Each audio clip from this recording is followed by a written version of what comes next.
ബിസ്മില്ലാഹിർ റഹ്മാനിർ റഹീം. സ്വഹീഹുൽ ബുഖാരിയിലെ ഒരു ഹദീസ്. ഖാല റസൂലുള്ളാഹി സ്വല്ലല്ലാഹു അലൈഹി വസല്ലം, ഇന്നല്ലാഹ അസ്സ വജൽ, നിശ്ചയം അല്ലാഹു തആല, വക്കല ബിർറഹിം മലക്ക, ഗർഭാശയവുമായിട്ട് അല്ലാഹു ഒരു മലക്കിനെ ഏൽപ്പിച്ചിട്ടുണ്ട്. യഖൂലു, അങ്ങനെ മലക്ക് പറയും, യാ റബ്ബി നുത്തുഫ, എൻ്റെ റബ്ബേ, അതെ, ശുക്ലം എത്തിയിരിക്കുന്നു ഗർഭപാത്രത്തിൽ. വീണ്ടും യാ റബ്ബി അലഖ, ആ ശുക്ലം അത് രക്തക്കട്ടയായിരിക്കുന്നു. യാ റബ്ബി മുൽഗ, റബ്ബേ, രക്തക്കട്ട മാംസപിണ്ഡമായിരിക്കുന്നു, മാംസക്കട്ടയായിരിക്കുന്നു. ശുക്ലം 40 ദിവസം അങ്ങനെ കിടക്കും, പിന്നെ രക്തക്കട്ടയായി 40 ദിവസം, പിന്നീട് മാംസക്കട്ടയായിട്ട് 40 ദിവസം, അങ്ങനെയുള്ള എൻ്റെ എന്നല്ല.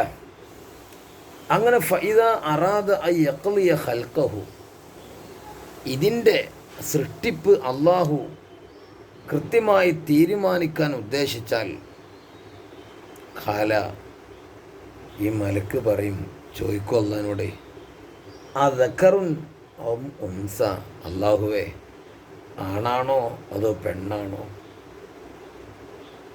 ഷഖിയുൻ അം സഈദുൻ, വിജയിയാണോ പരാജയിയാണോ? ഫമൻ റിസ്ഖ് വൽ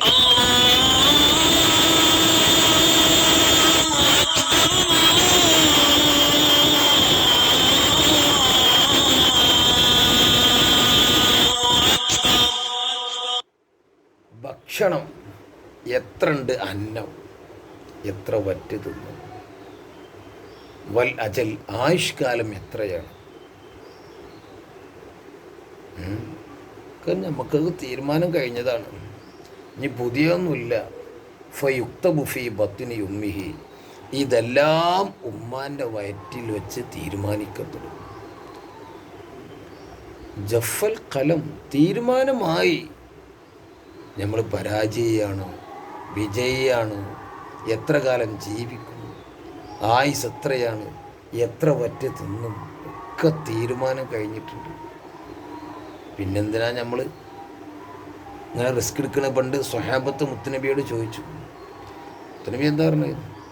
എന്തിനു വേണ്ടിയാണോ പടക്കപ്പെട്ടത് അതിലേക്ക് ഇങ്ങനെ എത്തിക്കൊണ്ടിരിക്കും. അൽഹംദുലില്ലാ, മാഷാ അല്ലാഹ്, അല്ലാഹു തആല നമുക്ക് ഈമാൻ നൽകിയല്ലോ. നമ്മളൊന്നും ചെയ്യാതെ അള്ളാഹ് തന്നതാണ്. നമ്മൾ 5 വക്ത് നിസ്കരിക്കണ്ടല്ലോ, അൽഹംദുലില്ലാ, അള്ളാഹ് കബൂലാക്കട്ടെ. സംഗതികളെ പരമാവധിക്ക് നമ്മൾ ചെയ്യണ്ടല്ലോ. ഇങ്ങനെ അങ്ങ് പോട്ടെ. അങ്ങനെ മഹ്മൂദത്തായ ആഖിബത്തോടു കൂടി നമ്മൾ മരിക്കണം, സ്വർഗത്തിലെത്തണം, അള്ളാഹുവിനെ കാണണം. അള്ളാഹു എല്ലാത്തിനും തൗഫീഖ് നൽകി അനുഗ്രഹിക്കട്ടെ. അൽഹംദുലില്ലാ.